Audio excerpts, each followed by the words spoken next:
Ils sont abattus où d'ailleurs, les bovins aujourd'hui, parce qu'il n'y a plus d'abattoirs? Les bovins, il demeure il reste des abattoirs en Pennsylvanie. Il y en a d'autres sûrement, mais je sais que les bovins de réforme ici qu'on envoie, moi, je suis près de Saint-Hyacinthe, le poste de Saint-Hyacinthe ici aux côtés. Bon, la plupart des animaux vont en Pennsylvanie se faire abattre.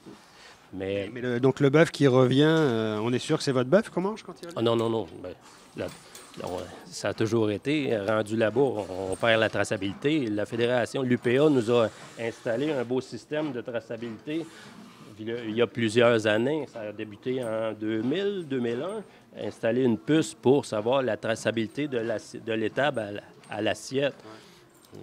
Les puces, ils perdent le contrôle en partant d'ici. Il y a plus de... Mais c'est quoi l'intérêt d'une traçabilité? Si vous dites que le bœuf qui revient, il n'y a plus de traçabilité, pourquoi vous payez pour de la traçabilité? Justement, c'est parce que ces systèmes-là, c'est subventionné. C'est des subventions.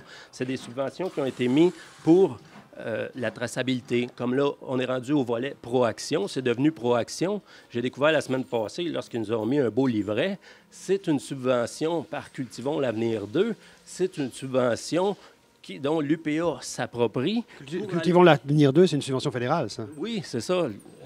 L'UPA s'approprie des subventions fédérales pour créer des programmes comme ça. Là, c'est rendu Proaction. Ils nous font croire encore une fois que c'est des producteurs pour les producteurs. C'est faux.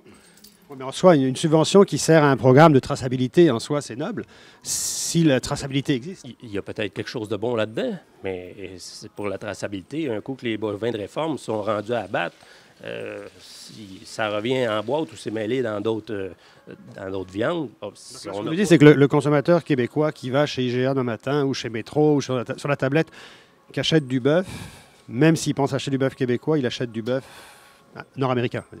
Probablement, c'est ça. Là, le nouveau système de Québec, Aliments Québec, où on a parlé tantôt, le nom m'échappe, mais là, IGA, j'ai cru... Bœuf Québec. Bœuf Québec. Bon, les épiceries, là, peut-être qu'avec un système de même, OK, on peut venir le client peut venir à décortiquer.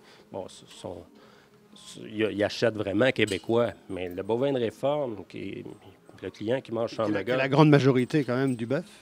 Le bovin de réforme, oui. Bon, bien, le client qui veut savoir d'où provient sa boulette, de quelle ferme, bonne chance, parce que monsieur Philippe Gilbert Deschênes, qui était l'ancien directeur des bovins, devant la régie au mois d'avril 2016, devant M. Tinan et Claude Saint-Denis, M.